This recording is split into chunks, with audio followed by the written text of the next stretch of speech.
Good evening, everyone, and welcome to the Sickos Committee podcast. This is our preview of Week 5. As always, my name is Jordan. I'm VP of Graphic Design and Data Science and Cursed Oskies. In fact, everyone will be happy to know I have some Oskies churning in the background right now. So every once in a while, I'll drop one in Discord for the other guys on this podcast just to let them see what I'm making. Tonight with me also, we have our Commissioner, Escalante, and Chicken Sedan. Chicken, how you doing? I am doing well. Thanks for having me back. I'm actually shocked and delighted that you brought me back on the podcast. I thought I might have burned some bridges last time. There's literally no way to burn bridges on this thing. No, I mean, you're good. Welcome back, Mr. Chicken Sedan. Commish, how you doing, man? It's been a long, interesting day outside of college football. I tried to put together a piece of furniture. I skipped a step apparently, and so Oh, God. this thing has there's a middle piece that's completely missing, and I've completed it. Now there's just like a gap in this thing. Okay. It's like one of those things that the front of your house where you like have hooks, and it's like you could put like stuff on there's a bottom shelf, and then it has like a back with hooks. Yeah, And then yeah. there's a little top shelf, a little thing where you could put like backpacks, your wallet, and like hang jackets up or something like that. But yeah, there was a piece in the center that basically would put like the back in between, which it's not structural at all. So there's just like a 3-inch gap in between this thing. Okay. And so I was frustrated with that. And meanwhile, the kiddo gets into the styrofoam packaging. Of course. So we have the little tiny styrofoam balls all over the freaking house right now. Everywhere. I can't walk. These stupid styrofoam balls are everywhere. I am furious about this. I don't know if I'm going to take apart this thing or not and put this back together, because if it bothers me so much, I may do it. I think I'm going to do that. It's really irking me right now. And it's not Irk Week, but that's basically how that's going for me right now. So I am going to have a drink while we do this to hopefully calm down and worry about some Sickos college football coming this week. One of my favorite underrated bits on the HBO show The Wire. I'm assuming both of you've watched it. I have. Yes. Yeah. One of my favorite bits is the series is sort of bookended by, in the first season, McNulty has his kids for the weekend and he has to spend all this time drunkenly trying to assemble IKEA furniture so his kids can have a place to sleep. And then the very last season, Kima and her wife had split up and now she's got the kids and she's trying to put together IKEA furniture. I don't know, you might have to bleep IKEA, Jordan. I'm not sure about it. I can't remember where we got this from. Honestly, this thing was sitting in the front room for probably about a month in the box. And so today I was like, let's get it done. I can get it done. Finally, Oh, yeah, of course. And that's what you get for trying to do something. Yeah, how dare I? And then there's that little 2-inch gap in the middle of it's like 3-inch, and I'm like, the instructions, it looked like it had a dash in these two things, but apparently it was an I, like an uppercase I. So I thought it meant to keep it separated. So I was like, okay. And then at the end, you don't see this piece for the rest of the time in any of the instructions at all. At the end, it's like, hey, make sure you screw the eye piece in here in the back, to make sure, the back is screwed up together. And I'm like, what? So I went through like 16 steps. It just totally missed this. I know this is college football, but I am furious right now. All right. No, this is good. This is, you got to get this data, get the data out of your system. Like, this is dad anger. I totally feel it. Styrofoam everywhere. Man. I was trying to sweep it. I was trying to sweep it up before the podcast, and then the fan's on, so the little tiny balls are not collecting. It's like, God, just come on, man.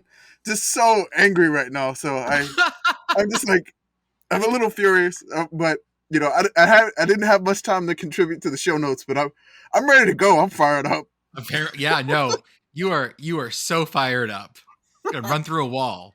Yes, let's do it. The first thing we want to say is, if you're in the path of Hurricane Ian, please be safe. Please be careful. We had some games already moved. That's the least important thing of this whole bit. But just make sure if you're out there, be safe. Holler at us at Twitter. Let us know how things are going, because hurricanes suck, and we're all well, at least Escalante and I are Southerners, so we've been through these things before. Well, I mean, this is kind of why I live in Texas now after that lovely hurricane back in 2005. So that's right. Whatever that lady named Katrina that basically eventually led to me living in Texas. So I hope everybody is safe in the path of Ian, and I'm a little irked about the desk. But again, more important things, and just stay safe. I'm sure you guys are prepared, and just hunker down, and hopefully it won't get too strong. The first thing I want to talk about is some big boy news. According to Joe Arunda at Joe Arunda9 on Twitter, Joe Arunda9 on Twitter, the UConn football roster is so thin at running back. Morris said that the staff considered a 6-foot, 300-pound defensive lineman, Jelani Stafford, to play the position. Stafford played some RB in high school and was, quote, pretty darn good. I know, Jim Mora, you're listening to this podcast. Of course. Like you do, I mean, yeah. UConn football has every been coach on some listening. tough times lately, and I feel like your main claim to fame in a lot of circles of the college internet, college football internet, has been your silly sad husky, which we love. But I think this is a chance to put UConn on the map. You go out there, you put the big guy in there, you give him 25 carries. You probably averages. Yep. 25 I'm carries. just asking for one. And he's like, Chicken Sedan's like, give him 25. Feed him the rock. He's a workhorse. Just lean into the spectacle. I posted in the Discord. I noticed the UConn football actual official Twitter is now posting memes about big boy running back. Yes. So I they need to steer into the skid. I think I quote tweeted that when I was like, "Don't you dare tease us, UConn. He better get at least one carry." And Chicken Sedan's like, "Give him the rock 25 times. Just pound it with the defensive lineman." Those linebackers are going to be tired by the end of the game. This is the real Husky revolution. It's finally become a Husky revolution, and that's what we want. That's it. I mean, I remember, was it the D line? They were called the War Daddies. Yep, the War Daddies. The War Daddies. So you're gonna put a War Daddy in the backfield, and Chicken Sedan is just gonna give him the rock 25 times. Let's go. I just want one. Just give me one. Chicken Sedan's like 25. I don't 25. crap. 25 carries. Go. First down runs every time. Maybe run him on a Wildcat package. Open the backfield up for him. Oh my god. This reminds me of in King of the Hill. The thing about Bill was that he was offensive line, I think. But the big thing about it was that they'd bring him in as the running back or the fullback for goal line packages. Yeah. And this has that very same feeling of just give it to the big dude and just have him slam it against the wall. The Bulldozer. It makes sense. You got an NFL guy in at coach, the older NFL guy. He's got a fullback. So maybe throw him the ball a few times too. Okay, whoa. Now you're getting them on screen passes? What are you doing, Chicken Sedan? Jesus. It went from giving him the ball once to giving him the ball 25 times. So let's see how he does this in some screen passes. I want to see him on a wheel route against a quarterback. Gotta have him practicing mesh after a while, giving high fives across the back. Halfback defensive tackle angle, coming out the backfield, option routes, just run everything. Now, I got a question. Is this more or less sickos than last year? Was it Georgia Southern that completely ran out of quarterbacks and played a game? No, Southern Miss. Right. Southern Miss with Superback. no quarterbacks on their roster. That was great. That was great. Because they were running whatever plays they could cobble together. Yeah, it was amazing. They tossed their playbook out for the last 4 or 5 games of the season. We're just whatever. It reminded me of that bowl game a couple years back where Baylor was out of quarterbacks too. Yes. And Baylor just started running whatever.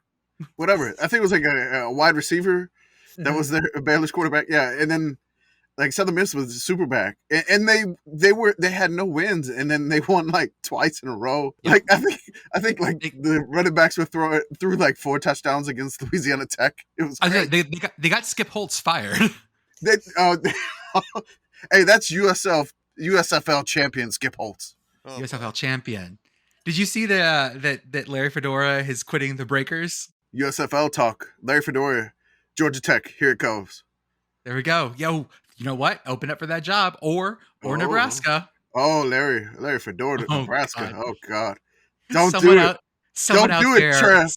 Don't do it, Trev. Someone listening to this just absolutely threw something. Don't do it, Trev. That's so angry. What the fuck are you guys saying? Is Trev short for Trevor, or is it just straight up Trev? I've always heard him just called Trev. I'm just curious. Who's the other coach we just got fired to? Herm Edwards. So Larry Fedora to Arizona State. That I don't hate. Oh, that I don't hate. I can't. Yeah. Larry Fedora. I don't hate. Larry Fedora is throwing his hat in the ring. You're like, nope, totally did. No boy. That was bad. All right, we can cut the podcast from here after that one.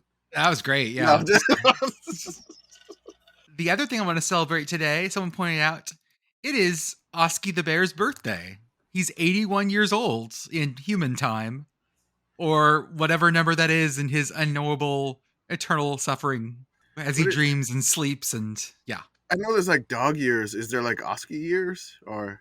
I assume so, but then again, as far as I'm concerned, Oski was there at the beginning of the universe, scared, he devoured the old gods, and then from him burst the new gods. Oski is always there. I posted some more Oski in the Discord, guys, if you want to take a look.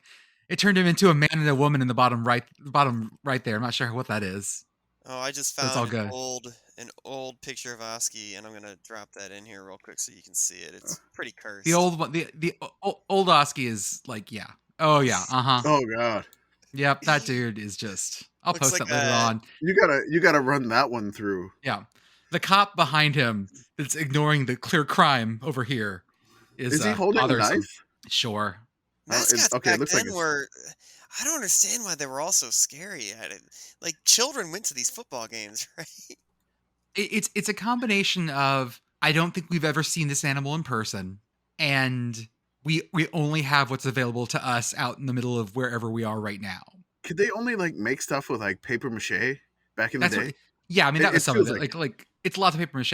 If you look at the evolution of TCU's mascot, it starts like super scary cursed, and like even nowadays, like Super Frog is not like the most normal looking dude, but it's just this like long line of cursed mascots of, okay, I guess that's what a frog looks like. Okay, I mean, whatever. Horned toads are known for shooting blood out of their eyeballs. Should be terrifying. Maybe Oski, I don't know. Oski, I mean, that's why he has to drink through the eyeballs, right? That's it. Yeah, Oski consumes blood through his eyeballs to charge up his dark powers. This podcast is off the rails already. I love it. That's good. We will drive it back on by starting with our first game. This is the game that our commish is going to. Yes. FIU at New Mexico State. Yes. So according to the SP Plus of Bill C, New Mexico State is ranked 127th, and FIU is dead last at 131. So this is going to be the commissioner's first like official, I would say, credentialed visit to a game. So I'm excited. Two of my friends are joining us. They're going to be coming from Houston and Austin respectively. Basically, one of them is going to be making the journey across the entire state of Texas to go to see New Mexico State play in Las Cruces. So, that sign that you see where it says like El Paso 857 miles. Basically, he's going to be making that drive because, I mean, Houston's like maybe about 100 in. So he's going to be over 700, 800 miles just to go see New Mexico State play FIU. And I'm really excited. New Mexico State's favored by like 15, like 2 touchdowns. So, I mean, FIU, I know they lost to Western Kentucky last week, 73-0. I expect a fun game. I'm just looking forward to going to Las Cruces. I've been to New Mexico once, but like North New Mexico, like Santa Fe. So I'm excited to go and see Las Cruces. A couple of our followers have made some recommendations for some local breweries there. I saw that. We're gonna check it out. I'm excited. One of our followers is Uncle Skip. He was just hit me up for some more suggestions. There's apparently a national park not too far from Las Cruces called White Sands, which apparently is something to see and maybe worth checking it out too. So I may do that on the day of. Is White Sands where they tested nukes? Yes. Okay. Sounds familiar. That's right. I think they tested nukes there. Yeah. Yep. So I can go to the nuclear site the day before. Nuclear. I can't even say that right. Whatever. What's that word? Hold up. Nuclear. No, I can't Texas. even. Whatever. I'm from nuclear. No. There we go. Just tripping over my tongue. Still angry with rage that I didn't put together that thing correctly. I just can't hold it in. But no.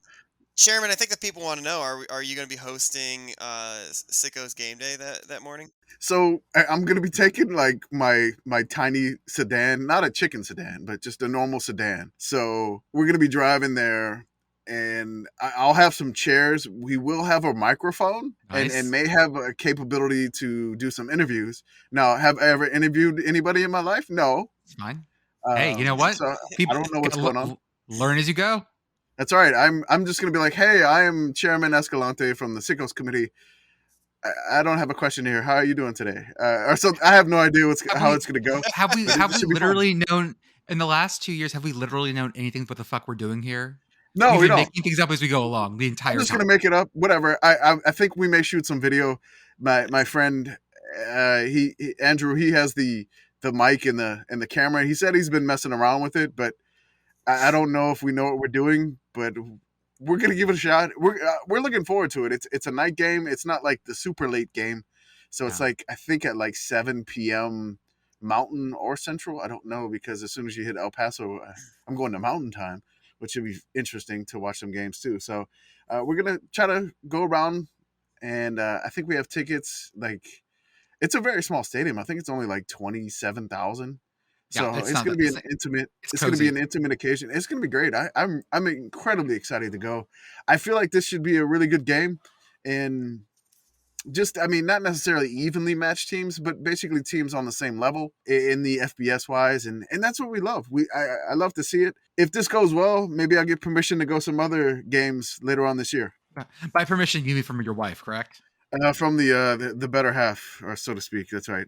For those of you guys looking to watch this game, it is on Flow Sports. Again. Like all good things. I think New Mexico Flow Sports, State, we love them.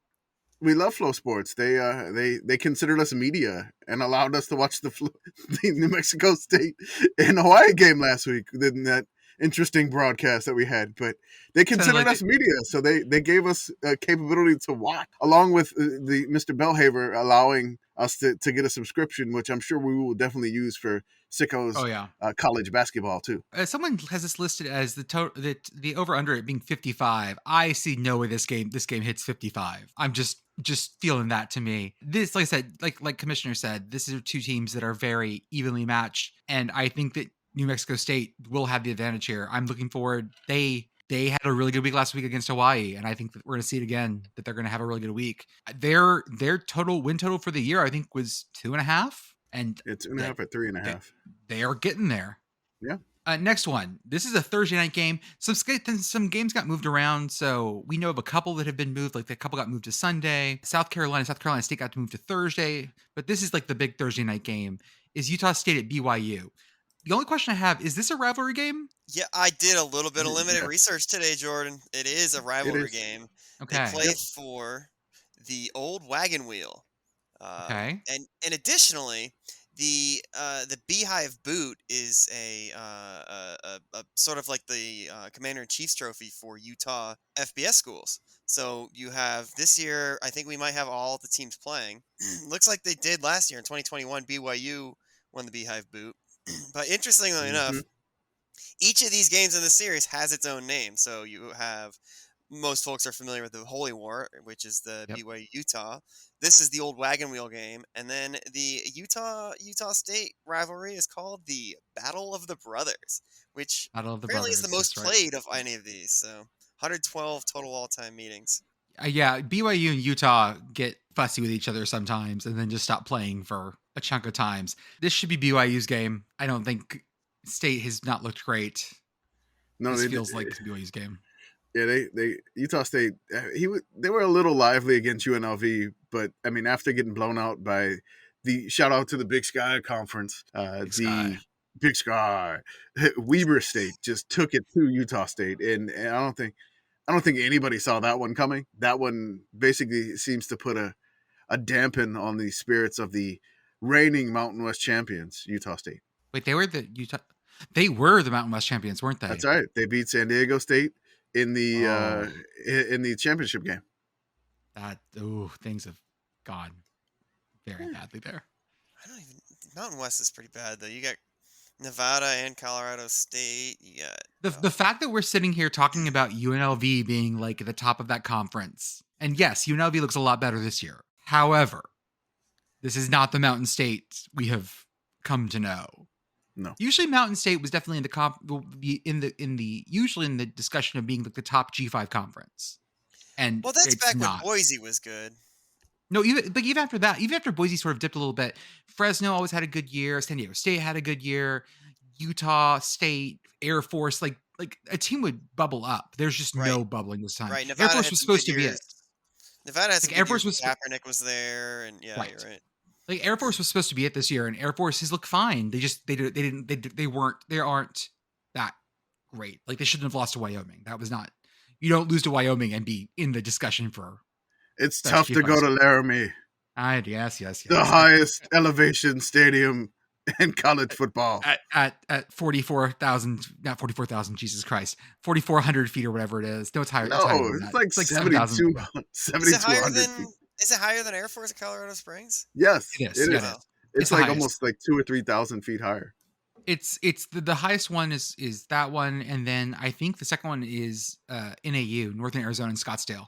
Scottsdale's way higher than I think it is. Like my brain just doesn't have it in the mountains that it is. For the most Big Ten game of the week, Michigan and Iowa. This to me feels like a mosquito that's going to be trapped in amber. Michigan's going to like buzz in there being like, oh man, things are great. We're playing really well. And then the Iowa amber is just going to encase them. And this game will be 7-3. I'm going to take an opposite track from you on this, Jordan. I mean, my homerism might be showing. I'm a born and raised Michigan fan. Actually moving to Michigan next month, so I'll be closer to the team that I love. But last year, you got to go back to that beautiful peninsula with a bridge of steel connecting it. Last year, in your heart.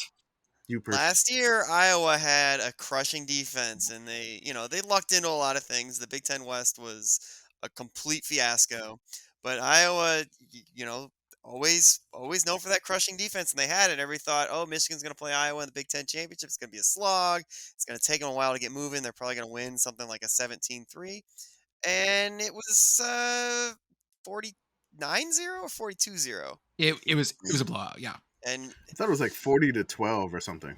No, Iowa didn't score. I was still getting the Fox Sports promoted clips of Iowa running an incomplete pass on third down. Excuse me, 42-3. Okay, did they score? Right. Oh, they got a field goal. Okay, a field goal in the first quarter, and then it just stopped. That was it. So, I mean, and Michigan struggled last week. It's funny you say struggle, and all the Michigan fans are going to agree with me on this, that it just was very abysmal that J.J. McCarthy missed more than 2 throws. Missed a few deep balls, but I think the team's probably going to bounce back from that performance last week. I think they'll be ready to go. I just don't see Iowa shutting them down enough, and Iowa's not going to do anything on offense. It really, what it feels like is it may be a close first quarter, and then I think they just can't hold on any longer. At Stats of War on Twitter, Parker has the projected point total as 17-3. I can see that. I can really see that, honestly. Both fan bases are going to be so upset if that's the case. I know Michigan fans. I mean, if it's not a blowout, Michigan's going to be mad. I don't really know, but I feel like the factor of this one is it's at 11 a.m. If it was like a night game in Kinnick, I feel like the weirdness would be ratcheted up more. But since it's like that weird noon game, maybe I don't know if it's Big Noon Saturday or Big Moon Saturday. I have no idea. I don't know what that is. I don't really pay attention to it unless it just randomly comes across our feed. I feel like that is Big Noon Siturday. It is okay. Yeah. Okay, Big Noon, Moon, whatever. Yes. I don't know. I don't feel like this is a very Sickos game. I'll put it that way. I mean, I know Iowa's incredibly Sickos. Like their defense is like third ranking and their offense is like dead last. Mm-hmm. But it just doesn't feel too. I mean, Iowa's 3-1, Michigan's 4-0. Are they 4-0 or 5-0? 4-0, I think. 4-0. But yeah, so I mean, it doesn't feel like it's going to be highly rated by us because I mean the Iowa factor. But I don't think it takes the number 1 spot this week. No, I already have the same feeling. A game that's my number 1, and we'll talk about it later. Another Big Ten game that's absolutely happening is Ohio State. Rutgers is going to Ohio State. Rutgers gave Iowa a good fight for a little bit, and then the wheels just absolutely came off. I'm going to double check the line on this because I want to make sure I'm saying it correctly. Ohio State by 40. But that's not even enough. I think if I were going to set an over-under on this game, I would say over-under on Ohio State punts and say 1.5. It's not gonna quite be Stephen F. Austin versus Warner, but How much better is Rutgers than Toledo? That's the oh god, question. Jesus Christ. I wasn't ready for that Tuesday night. Oh my god, How Ohio much State hung better 77 on is Toledo. what Rutgers the fuck am I doing than with my Toledo? life? I'm gonna go I wasn't ready. join. I wasn't ready. You gonna join the Peace Corps? What are you I gonna gotta go do to something. Gotta Bolivia? do something I mean, better. Yeah, gotta do something better with my life than fucking Rutgers Toledo comparisons. On oh my god, I have a family. I could be talking to them. Jesus. no, you'd rather be here. Come on, don't lie. Yeah, I You would. gotta hold That's true. Okay. You gotta hold your feet to the fire. All right, over under Ohio State punts 1.5. Jordan, you got over or under on that? I'll take the over on that. Escalante, 2 punts? I'm gonna say they punt once, so I'll take the under. under. Okay, All right, there we go. I would go with the under. I just don't see. It's gonna be they're gonna wreck them. Congratulations, people who bought Big Ten conference rights. This is what you're getting your money for. Ooh, the Scarlet Knights. Oh, coming to Columbus. The Scarlet Knights and the Scarlet and Gray. That's right. Are Uh, they gonna hit Brutus again on the sideline? I hope so. Oh man. God, watching Bruce. I rewatched that, and like his tumble is so good, They and took he him. pops up. I saw a video where they were taking him like off the field after that. Yeah, no, Like they they were walking him down the tunnel. And it was just like I didn't see that part. That was the first time I saw that part. they had to take him into concussion protocols to make sure. Is Brutus our most I- but- abused mascot? Like we have this, and then we had that incident where the Ohio Rufus the Bobcat. came behind and just decked him. I think so, because I don't know that you count Sebastian the Ibis getting arrested as being. Yeah. No idea. That I'd say, yeah. there are certain college football pictures that are just seared into my mind and make me so happy. And those cops pushing Sebastian Ibis against the chain link fence and arresting him. God, it's such art. It's so fucking weird, and it's such art. And just explaining, like showing that picture to people and being like, "This happened. Let me tell you like, why an angry bird mascot is being accosted." I like to imagine that the person in that mascot outfit was just desperately wanting to resist arrest and claim sovereign citizen status, but was so committed to the bit that they couldn't actually say anything while in the mascot outfit. Have a little card. Sebastian the Ibis with diplomatic immunity. What is going on? I write Sebastian in all capital letters, which means I am not the corporation of Sebastian Ibis. I am the actual Sebastian Ibis. Therefore, I cannot be tried under the laws of this country. Soft sit Sebastian. Yes, love it. Okay. The first leg of the Commander-in-Chief Trophy is also this weekend. Navy is at Air Force. Is this one in Colorado Springs and not like a weird neutral site? It is. Yeah, I'm not sure. Oh, all right. Okay. So it is in Colorado Springs. Okay. So Okay, that's good. it is up near, it is closer to, I was going to say something. I was going to be like, it's closer to the sky than the water. So I feel like Air Force has the advantage. But then again, everything's closer to the sky than the water, technically, I guess. I don't know. No, not New Orleans. Yeah, I guess so. Okay, yeah, no. Yes. New Orleans is under the water. So yes. Yeah, basically they're below sea level. Yeah, I would say, okay, so the Air Force is playing at home, so I would lean that way. Yeah, it's got to be. And also Air Force has been a pretty good team, whereas Navy has not. Even though Navy did defeat the Pirates last week in the battle. Well, that's simply part of the mission statement. That's not. That's right. You can't lose against the Pirates. Right. That's fighting piracy was sort of like Navy 101. So there you go. That's right, for sure. In the Big 12, Iowa State's going to Kansas. This one feels real spicy. This feels like Big 12 championship part 1. Talk me out of it, guys. Well, I mean, Iowa State did lose to Baylor last week after Dave Aranda was smacking everybody's butt on the sideline. It was incredibly hard. Butt It was. I mean, had like 3 different coaches wearing khakis and just smacking their butts, just emphatically smacking their butts. Just smacking that ass. I have no idea what was going on there. I still don't know. I don't know what it was for. Like the coaches were, like the players were all around him, and he was just smacking the coaches' butts. I don't know. What was it on Is the that last like the podcast? you said on a recent podcast there was a guys being dudes trophy. Is that make the guys being dudes moment of the week? Well, for that? we gave it to the two guys West wearing Virginia the West dudes. Virginia Yes, overalls, of banging course. heads together. Holy shit! Now I want either an alarm clock of just like the two dudes smacking into each other as like the bell on top of an alarm clock, or a trophy that's just those two dudes on top smacking each other's heads, and that's our guys being dudes trophy. The I think guys you need being to get dudes. the Bavarian clockmaker to do it instead of like Right, little that's- guys like that's with exactly what I had. axes. Exactly what I had in my head. I think it was Sports Illustrated had some of their bowl projections and had their Sugar Bowl as Alabama versus Kansas. And I just want to say it out loud and speak that into the world. Yeah, as one of their bowl predictions, they had Alabama and Kansas in the Sugar Bowl. So I'm going to put that out into the world. It is there. Okay. Oh, I got you. Oh man, you are like actually stunned at that one. I love it.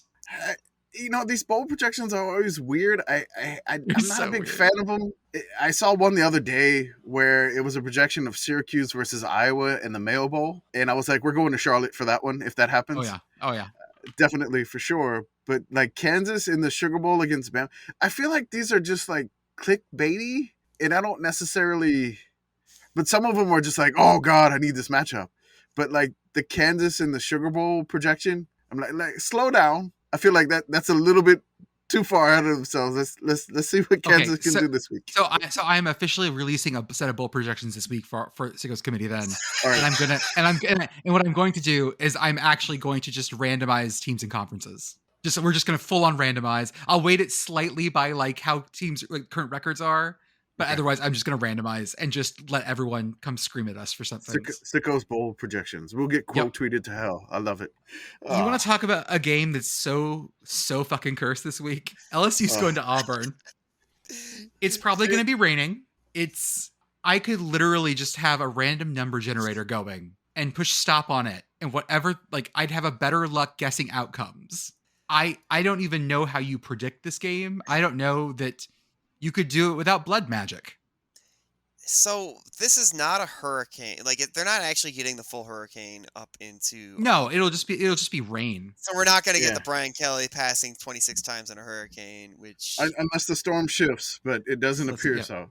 Yeah, this is my Sickos game of the week. I'm staking my claim on this. It's just between last week with the Brian Harsin doing the speed run to try to get fired, and failing. Yes. And Brian Kelly just getting angrier and angrier and going to the environment, going to Auburn. It's just amazing. There's so much potential here. This is Brian Kelly's first road SEC game, right? Yes. Oh God. Yeah, I've been leaning this way the whole week. I know it's kind of one like the 3-year Letterman, that big account. He follows us, and he tweeted like, I think it is like, this game is gonna be so fucking stupid. And so I mean, I completely agree. The thing is, like, I'm from Louisiana, and I don't want to like show Homer bias to Sickosness, I guess, so to speak. But like this one is my top at the moment. It's my top at the moment. I haven't been swayed otherwise at this point. There's some that have been close that we'll discuss later, but at the moment, this one is my top. I've personally been to this game at Jordan-Hare before. I was at the game where Jamie Howard threw 4 interceptions in the fourth quarter. I was there for that. And then I was there 2 years later when the barn caught fire. So this... That's right.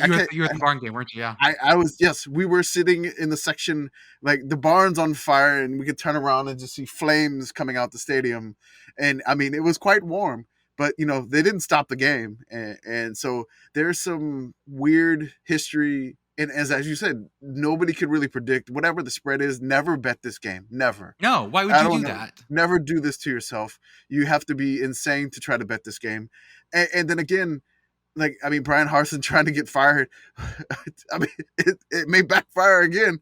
Who knows? I don't think he can get fired at this game. They'd have to get blown out by 100 for him to get fired for this game. And that could happen too. Who knows? Yeah, I have no idea what's happening in this game. What do you think the spread is in this game? Just guess. What do you think it is? 7. I said like LSU's favored by like 4.5. Auburn +9. Auburn's favorite. I'm sorry, LSU's Auburn favored by 9. By 9. Whoa. At home, not- they're getting not- 9 points at home. I'm not touching this one again. This is No. like one of these that you can't. It is so sickos. It is so unpredictable. I mean, it feels like mainstream SECE. Like, oh, the sickos committee, you don't pick the G5s anymore. But this game is absolutely bonkers, insane. It's a night game, right? It's the night game, Let's see. or is it the weird CBS afternoon game? That makes it even worse if it is. It's a night game. It's Well, 7 p.m.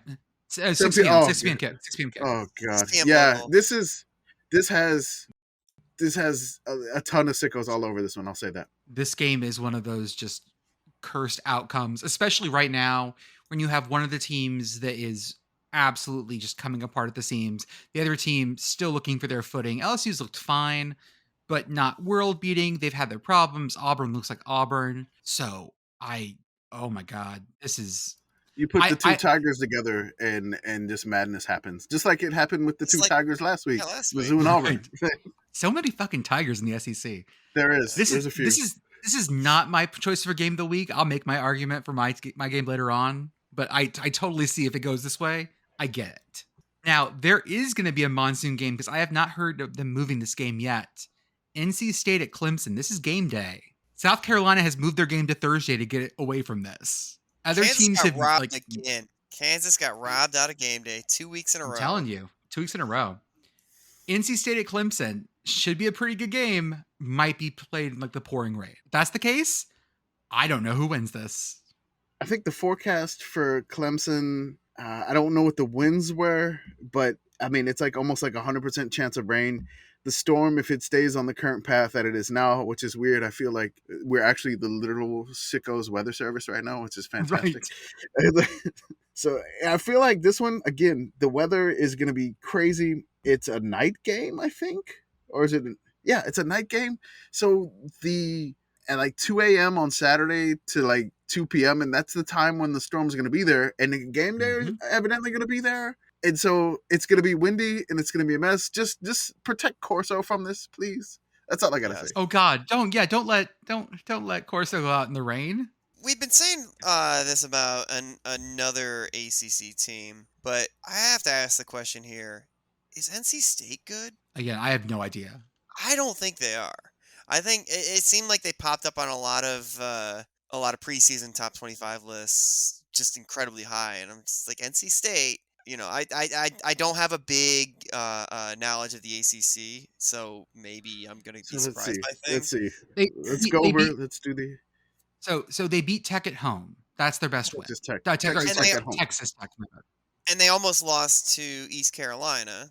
They probably should have lost to East Carolina. On the road in Greensboro. Right, they should never have done that. And then they blew out Charleston Southern. They blew out Connecticut. So we'll find out real fast. Yeah. Syracuse beat Connecticut 48-14. NC State only beat Connecticut 41-10. However, this is Connecticut without a defensive lineman with 25 carries. That's right.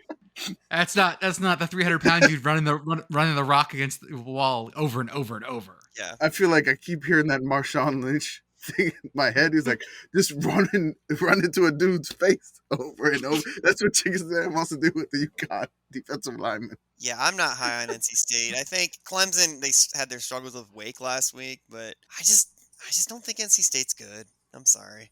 I think we'll find out real fast whether that's true or not. It's not like Syracuse, where Syracuse plays Wagner this week. They're going to be 5-0 going against NC State in the week afterwards. Oh, so we can have is Syracuse and NC State good? Are both good? Oh God. The most question marky game in the world. I just can't read anything in the ACC. That's all it is, I guess. It's really hard to, especially without Clemson being like good. It all just sort of reads as sure. It's all Coastal now. Coastal's in the walls. Now, gentlemen, this is my argument for game of the week. Colorado at Arizona. Let me walk you through Colorado at Arizona. Speak on it. Colorado is bad. Yes. They are incredibly bad. I think they've made the argument for worst G5 team, and I'm including Georgia Tech in that. You mean P5, but yes. I meant whatever. Yeah. Same thing. Yes. So Is Colorado? They can't be worse than Colorado State. I don't know that. I don't know. I don't know that. At least Colorado State gets the rest this week. So Colorado's bad. Arizona should win this. It's at the Fish Bowl Fish in tank, Tucson. Fish Tank in Tucson. fish bowl, whatever. I don't care. But Arizona is kind of fun sickos. So they're going to throw some weird stuff. Their QB is great at just chucking the ball, getting whatever. And this is on the Pac-12 network. So I'll be watching it from Moldova, like any You gonna good change it up? Pac-12 fan. Maybe I think my VPN also offers some like Liechtenstein and Luxembourg, some micro countries. So I might do that too. I mean, just maybe throw something weird out there. Maybe like Sri Lanka. Sorry, I'm going to cherry pick one stat between Colorado and Colorado State to tell you which team is better than the other, and that is sacks allowed. Colorado has allowed 11 sacks. How many sacks do y'all think Colorado State has given up in 4 games? Oh my God. I'm gonna say 23. I'm going to say 20. 25. Oh, I'm pretty sure they gave up 7 to Michigan and then 7 to whoever their week 2 opponent was, and apparently have almost maintained that pace since then. Colorado State's line so they're consistent. is a wet paper They're consistent bag. is what you're saying. They're consistent. Consistently on the line. bad. Consistent play is important. Anyways, this is my argument for game of the week because it has just all the markings of just something weird happening. This kicks off at 8:30 Central, 9:30 Eastern. So this is the Pac-12 After Dark game. Okay. Anyway, I like this one. This is the one that vibes with me the most. It's a top one. I'll say that. It's top 5 for sure. Top 3 likely. It's up there. So again, I'm not fully settled. I'm leaning LSU at Auburn just for the wildness of, I mean, just the mess of that. But this one's weird. I feel like this would have been higher if it was Arizona at Colorado. Yeah, I agree with you there. I feel like it would have been higher if it was in Boulder. But, it's in the fish tank. But this is weird because you thought this year Arizona was still going to be awful, but they seem to have flip-flopped. And now it's the other way around. So I get it. I get that aspect of it. I mean, the territorial cup will be sickos as hell this year, so Oh, have God, that. yes. I have mentally made notes of that, and I'm just so excited. Commish, if ULM beats Arkansas State, what are you going to do? All right, so let me give you the backstory of ULM versus Arkansas State. So the overall series is Arkansas State has 28 wins to ULM's 14 wins. Now, it was closer than this, but 12 straight wins by the Red Wolves in Arkansas State. I every year I cannot stand when ULM plays Arkansas State. For some odd reason, even in their horrible Arkansas State last year, with the first year of Butch Jones, ULM could not beat Arkansas State. There's this weird thing between, for some odd reason, like when ULM goes to Arkansas State, they forget completely how to play football. They have not won a game there since 2001. So yes, I was there the last time that I think ULM beat Arkansas State. I think I may have made a bet then. I don't remember what it was. I think maybe I had to shave one leg or something. I have no idea. Nice. But that took way longer than I expected. So that was ridiculous. I'll just say that. But so I'm gonna do the bet here. So there was a famous Terry Bowden picture which we post all the time. It was the Terry Bowden picture for ULM's Gold Fridays, where he has the gold outfit. He has like a gold, shiny, shimmery, gold chrome jacket hoodie with a weird gold hat with some studs on it. If ULM beats Arkansas State, I am dressing up as Terry Bowden in that outfit for Halloween. Now, I will do that and I'll take a picture. Keep in mind, I have to change outfits for the kids. So, but I'm just saying, I will dress up and I will post a picture of me as Terry Bowden. You can't subject kids to swag Terry Bowden. That's beyond the pale. Did the kid not look at you and go, Daddy, what I really want for you to dress as for Halloween is swag Terry Bowden and Chase from Paw Patrol? If this happens again, I will dress as Terry Bowden for Halloween. I will take a picture and I will post it. Likely hiding my face because I don't know if my employer knows that I am involved in this, and I don't want them to find out. So we'll just say that.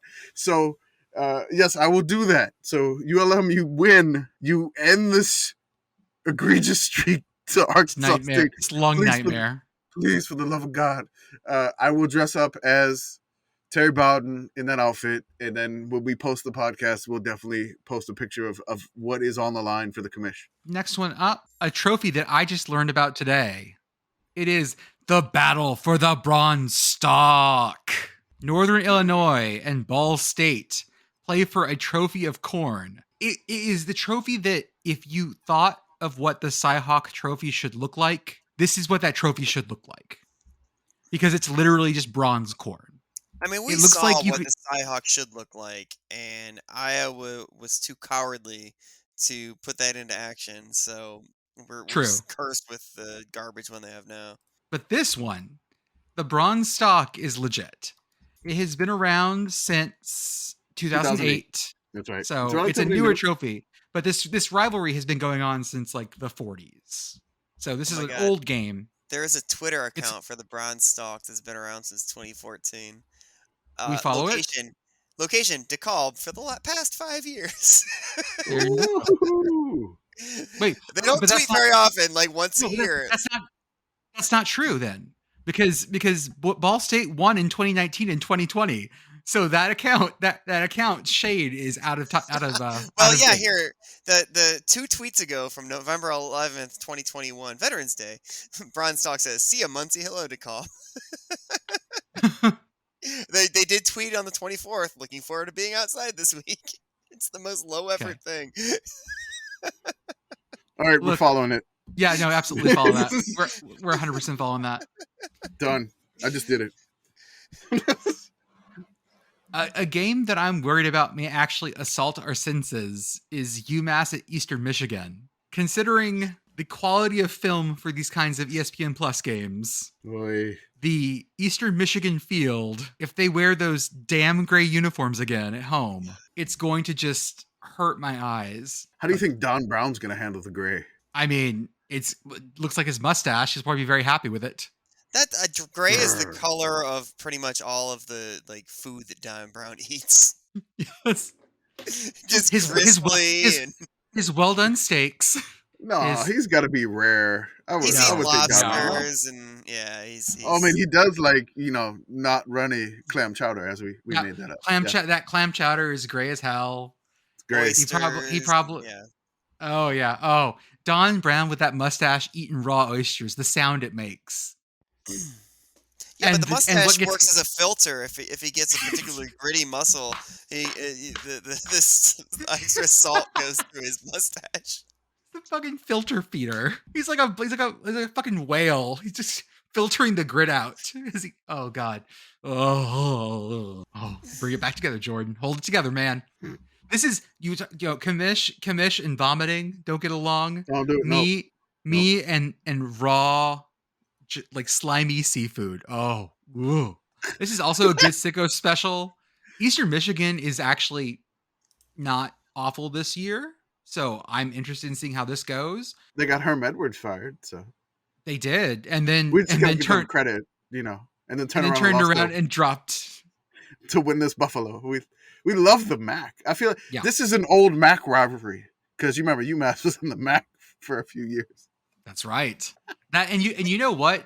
Like spiritually, that makes sense. That feels correct. Better than I don't even remember UMass being in the MAC. I'm from a MAC town, and I don't ever remember UMass. I remember Marshall for a while being in the MAC. I think there was also a year that UCF was in the MAC, or am I just making things up? No, I remember UCF in the MAC. Yeah, UCF was in the MAC. UCF was in the MAC. Unless it was some Florida school. I think it was UCF. No, they were in the UCF MAC. 2002 to 2005. Oh, I was in Cal. I was in New York at the time. Yeah, I was. Then Temple was in the MAC from 2007 to 2012. I remember Temple in the MAC. And then UMass was in there from 2012 to 2015. So basically, the MAC was the school for wayward boys for about 3 years. Yeah, this is super MAC. I love it. More trophies. Shit nailed a shit. Super happy about that. UTEP at Charlotte has a particular specialness this time. We love UTEP, but did you know that UTEP has never won in the Eastern time zone? Yeah, I found this out, I believe, this offseason. I think they've only played 42 games or some odd. 20 Don't some say odd that. games or something Whatever. in the Eastern time Shh, zone. doesn't matter. Shh, Okay, shh. doesn't matter. Okay, That's still a lot of They've games to have never, lost all of them. they've never won in the Eastern time they zone. have never won in the Eastern time zone. That is correct. So it's Miner versus Niner. Ooh. There's not a trophy for this game. There absolutely should be a pickaxe trophy for this. Why is it? Yes. This is. Yes. Okay. They need to have like the trophy of like spy versus spy, but it's like one pickaxe that's a different color facing another pickaxe that's a different color. Can I have a very short rant real quick?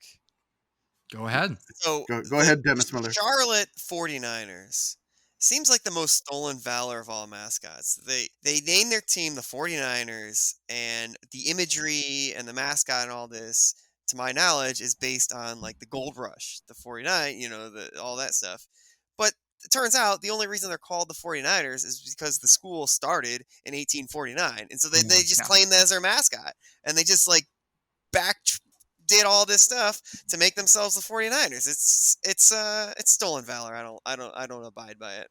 The Sunday game, not an NFL game, which means that we have a reason not to watch the NFL one more week. This game got moved due to the hurricane. Eastern Washington at Florida. I argue that they should have just flown the other way and sent Florida to the blood turf in Eastern Washington.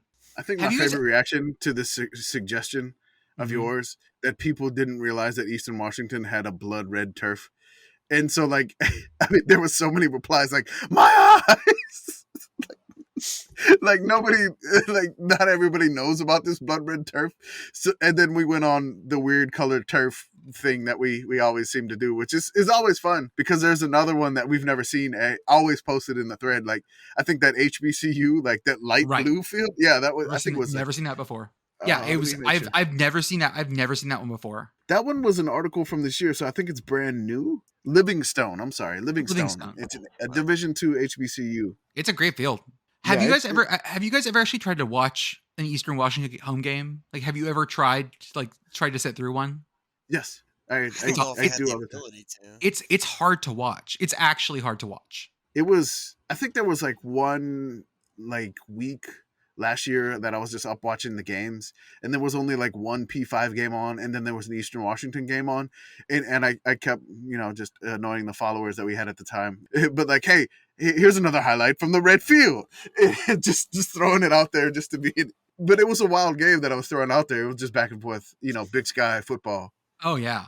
I think out of the non-traditional colors, I really like Central Arkansas because you have the purple and gray like alternating, which is wild. Yeah. And I really do like Eastern Michigan's because it just looks like somebody messed with your color balance, or you're like watching Pleasantville football. In the Big 12, we have some anxiety football. Oh yeah. 2-2 West Virginia at 2-2 Texas. Oh boy, this is the Big 12 revenge tour. All of the teams trying to whoop on Texas and Oklahoma before they leave. Yeah, that's the added motivation here, and in this one, I feel like West Virginia, they got a nice win.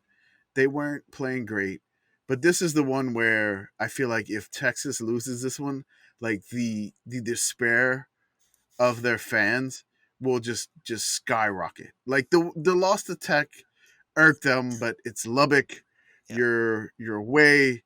It's happened before. It still hurts. But if they lose this one at home, and then they're 2-3, and after playing Alabama that close and almost winning, the skyrocketness. So this was suggested as like a top Sickos game also by some of the members in the committee, just because West Virginia hasn't been that great. They lost to Kansas, but they may actually be a good loss now. Yeah. Even though like Kansas won by 2 touchdowns in overtime, which I can't get over that. Like the completely unnecessary pick 6 return that you didn't need to do it, but thank you, Kansas, for doing it. Yeah, this one's an anxiety bowl. I don't know what time of day it is, but if this was like a night game, I could see like everybody just freaking out in Austin, and it's an immediate panic button pushing. This is a night game. 6:30 Central kick. Okay. So, again, I feel like it's got a lot of good elements. You don't think West Virginia should win this one, but if Texas drops this one, oh man, Austin's going to be overreacting, and we're going to love every second of it. I believe Texas is favored by 10. There have been 10 games of Texas versus West Virginia since West Virginia has joined the Big 12. By the way, happy 10-year anniversary to that. What is the record in those 10 games? Can you tell me what year West Virginia joined the Big 12? 2012. Oh, so they played every year. Wow. Yeah, so it's Conference of Champions, baby. We play every year. We play every right, team every year. Everybody. That's right. We play everybody in our conference. Texas play Kansas this year? I mean, if you're asking the question, I'm going to have to say 6, that West Virginia's won 6. Otherwise, you wouldn't be asking the question. I'm going to say West Virginia's 2-8 in this. 5-5. Okay. It is an even split. I was expecting Texas to have owned West Virginia. Like nope. I thought it was gonna be like 8-2 or whatever. I thought like that. Right. No, right, it's 5-5. It's exactly split. So another notch for this one to be bumped up a little bit higher in the rankings. Louisville at Boston College. Who the fuck put this on here? I did. Commissioner. It's ACC football. It belongs on here. ACC football. It belongs. Just like the ACC network. Tell me about this then. Yeah, so this one is just absolutely the early game that gets lost, that nobody pays attention to. This is the ACC game that's on like ESPN2 or ESPNU, whatever, or it's the ACC network game. Network, yeah. That's right, yeah. So at 11 a.m., like this is the one that just basically is on, like nobody really paying attention to. And Louisville's 2-2. They're favored by 15.5. But do you really trust Louisville that much to go to Boston College to just beat Boston College? I know Boston College has not had a great year, but would you trust Louisville to cover this? No. Actually, change my mind. Boston College is really bad. They are bad enough, I think, that they make Louisville look competent. We'll see. But this is the one that the only reason I put it on here because it's going to get lost. And somebody suggested it's for the Sickos game of the week. It's going to be ugly. It's not going to be a pretty game at all. BC lost to Rutgers, right? Yes. Okay. I want to walk you all through the ACC Network schedule for Saturday. Let's do it. So 11 a.m. You're ready to go. These are Central times, of course. We got to go Eastern time. It's the ACC, baby. Okay, let me switch over. Eastern time. Okay, great. Eastern time. You're done with game day. What do? First thing over. Louisville, Boston College. Yeah, okay. That's your lunch game. Got it. Oh, yeah. Yes. You wrap that up. You're like, okay, I'm ready for a little something. Take me down a little bit. You got Virginia Tech at North Carolina. Okay. Oh, God. And then, I'm hungry for dinner. At 8 p.m., what do you get? Georgia Tech at Pitt. Oh, man. Yum. Delicious ACC. Honey, I can't come eat at the table. I got to eat dinner in the TV room. I'm watching Georgia Tech at Pitt. You didn't even mention Virginia Duke. Not on the ACC. That's not on the ACC network. Or is that what did they relegate that one to? So Virginia Duke is on ACC RSN, whatever that is. That's the regional ACC. Oh God, that's the ACC regional or ESPN3. So didn't even. That's off. That's off the back of it. That's the ACC network alternate game. That's the alternate. That's the guy around the back of the bar selling you bootleg CDs from some band you never heard of. I feel like Virginia Duke is going to be kind of sneaky wild also because I think, because no one's going to see it. No one's going to see it. And so we're going to have to scramble to find it, and it'll be like the wildest game of the day. I just saw it on the list, and we didn't even have it on the show notes. Well, I would have put more in the show notes, but that's stupid. Oh, okay. Oh my God. Stupid thing. You're white whale. Hey, Ahab, chill the fuck out. All right. In case also you were wondering about what the Pac-12 network schedule looks like for Saturday at noon. Or sorry, I'll put these in California time. Yeah, we got to go West Coast time.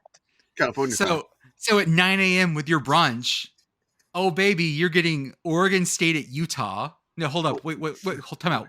Let me see what time zone this is actually in. No, I think that's 11 a.m. because it's a 1 That could be Moldova time. Who knows? Okay, so this is already Pacific. Okay, so at 11 a.m. Pacific, so post brunch, You get Oregon State at Utah, which actually should be a banger of a game, but it's on the goddamn Pac-12 network, so no one's going to see this. It's also a And- time slot that no other games share. It's just halfway between the other games. Because that's what's 1 o'clock. That's 1 o'clock Central too. Yeah, Yeah. No, it's gonna be kicking in the middle of nowhere. Yes. At 2:30 West Coast time, you get Cal at Wazoo, and then for dinner you get my baby Colorado at Arizona. That's dessert. That is all empty calories. I think my overall impression of this week in general is that there's a few good Sickos matchups in here, but there's not like a huge amount of them. And on the flip side, I don't see a single marquee matchup. It's just sort of mediocre. So I think we'll have a lot of Sickos watches. Yeah. It's that first week of conference play where you just have to keep going like, oh yeah, these teams are in the same conference together. Okay, cool. That's right. And speaking of other ACC things on our list, Georgia Tech at Pitt. Yeah, that was the nightcap on the ACC network. Why is honey, I can't come to dinner with the kids. I gotta sit here. I gotta watch Pitt and Georgia Tech play football. Oh, they're gonna be tailgating all day underneath the overpasses there. It's gonna be great. So last year, Pitt played at Georgia Tech, and then there was this guy in the stands. He had on a Pitt shirt and then a Georgia Tech hat, and he looked like he was wearing like seersucker like shorts. Also, so it was a weird outfit, and that guy has stuck in my brain. Like I don't know why, but every time I see Georgia Tech and Pitt, I think of that random fan that was celebrating after a Pitt touchdown, but he had a Georgia Tech hat on. So I don't know if he was there and he forgot a hat and like the sun was getting him and then he just bought a Georgia Tech hat. Who knows? Or if he was a fan of both. I have no idea. This weird crossover. But I just want to know if he's going to be there. And I hope we get some good crowd shots here because I know the Pitt faithful, they're going to show out in Heinz Field or Old Pitt Stadium. Acupuncture Field. Thank you very much. Yeah. Acupuncture Field. That's right. Then I added one more game to the bottom that I forgot about. Indiana's going to Nebraska. Oh yeah, Nebraska's got a new defensive coordinator. Let's see what they can do now. Nebraska's favored by 6. What? Nebraska -6 is the bet. The over/under is 61.5. Oh man, it's shootout. This is Big Ten football. It's a lot less interesting without Scott Frost. I'll give you that. Yes. But Indiana has been looking bad. Nebraska is flailing. We'll see what happens. Indiana 3-1. Nebraska 1-3. Indiana, Nebraska. Who is Indiana? We'll see what happens. Illinois. Okay. They beat Illinois, who plays Wisconsin in a weird one. They've also beat Western Kentucky, who they probably should have lost, and they beat the Vandals of the Big Sky, Idaho. Oh God! Well, if they beat a Big Sky team, that's a big accomplishment this year. Seriously, this year, like if you beat a Big Sky team, Colorado State lost by 31 to one of those, and then Utah State lost by 28 to another. So you beat a Big Sky team, you're made. So this is actually only Nebraska and Indiana. This is only the third time they'll meet in Big Ten play.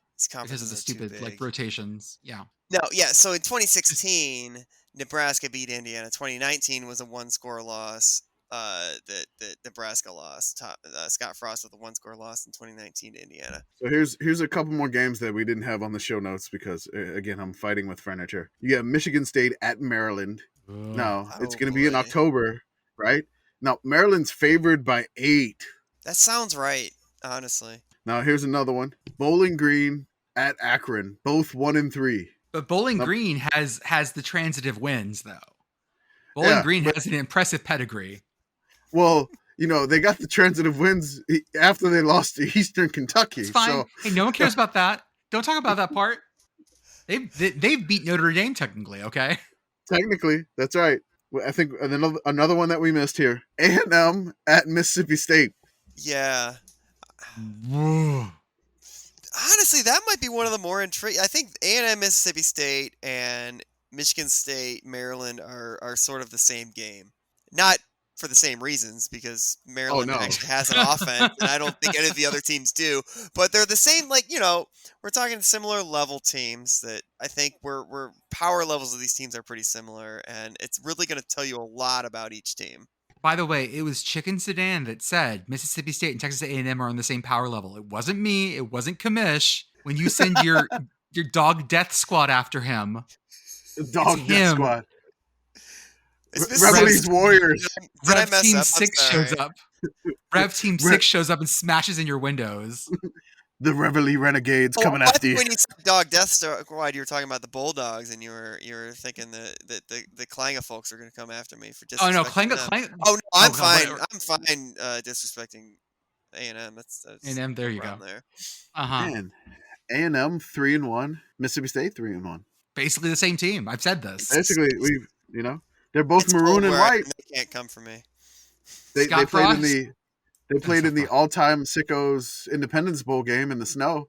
We just did have an update too. Another game got moved to Sunday, so the SMU versus UCF is now Sunday at 12 noon. So we have Nice. Eastern Washington at Florida at 11 Central, and then we have SMU at UCF at 12 noon. The Florida game is going to be on ESPN Plus, and then the Central Florida game it says watch on ESPN Network. So I'm assuming same treatment, but we'll have 2 more games, and we'll probably just rank those because they're weird and they're playing on Sundays.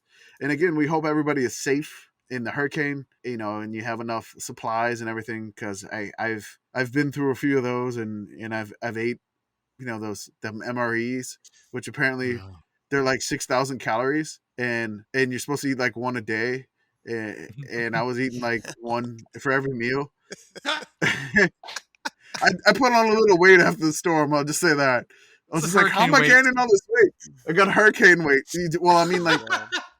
typically what happens in a hurricane, you're just waiting for the storm, and then the power gets knocked out, and then you just start eating all your non-perishable good munchies. Yeah, Like the fridge. you're eating Chef Boyardee out of a can. You're eating non-toasted Pop-Tarts. You're just eating all these stupid snacks that you could have. And I mean, if it worst comes to worst, you break out the propane burner that you use for crawfish boils or something like that, and make some Jiffy Pop or something, whatever, just to try to keep yourself entertained. One more weird one for me.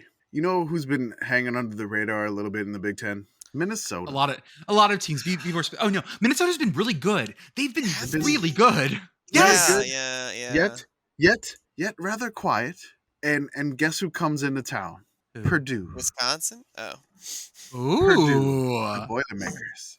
So that one's a little interesting. I think people are starting to shift their opinions on the Big Ten West that Minnesota's going to win that one. And so we know Purdue plays a little bit of spoiler. They were playing it loose and fast last week with Florida Atlantic, but they didn't have their starting quarterback. That one's a little eyebrow raise for me there, just to keep an eye on. While everybody's watching Michigan and Iowa, I'm going to keep an eye on Minneapolis for that one. Chicken Sedan, anything else for this week?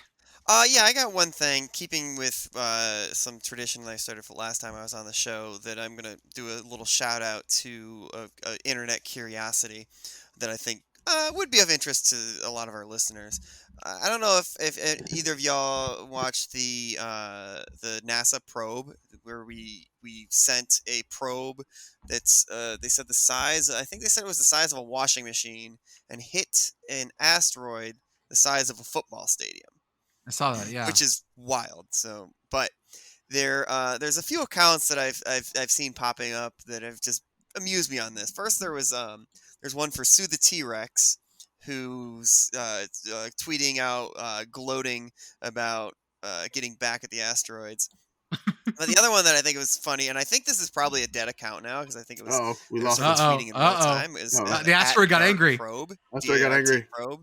Charlotte, And they did Charlotte did it real-time again. updates of hitting the asteroid.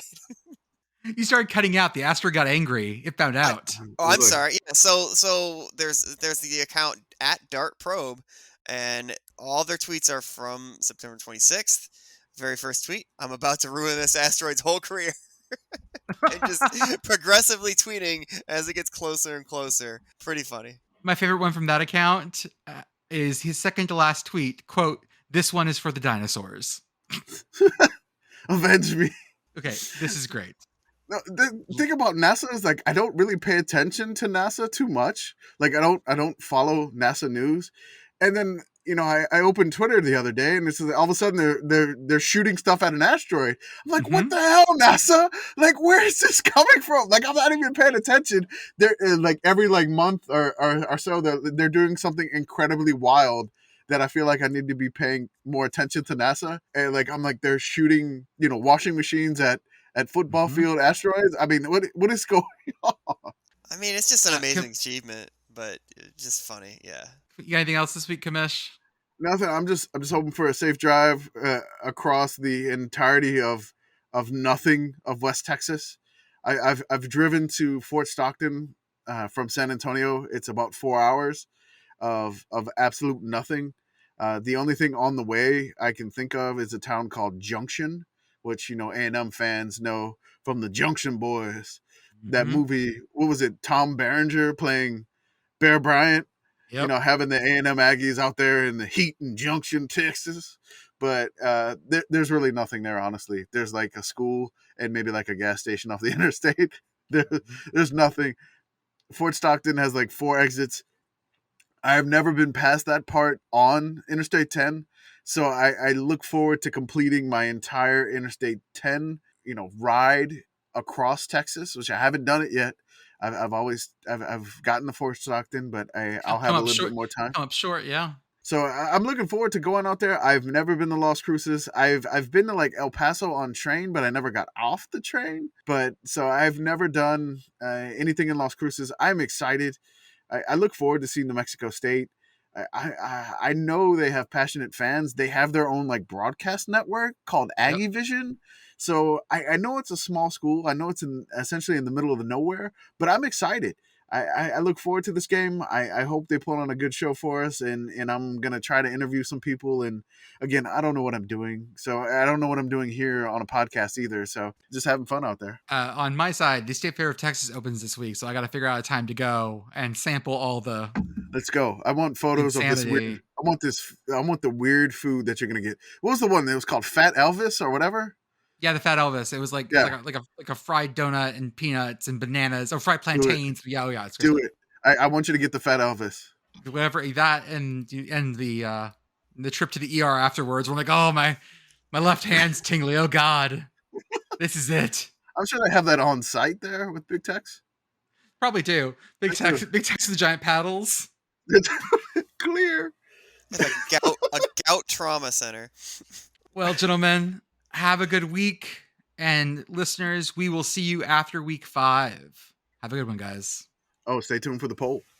Stay tuned for the poll.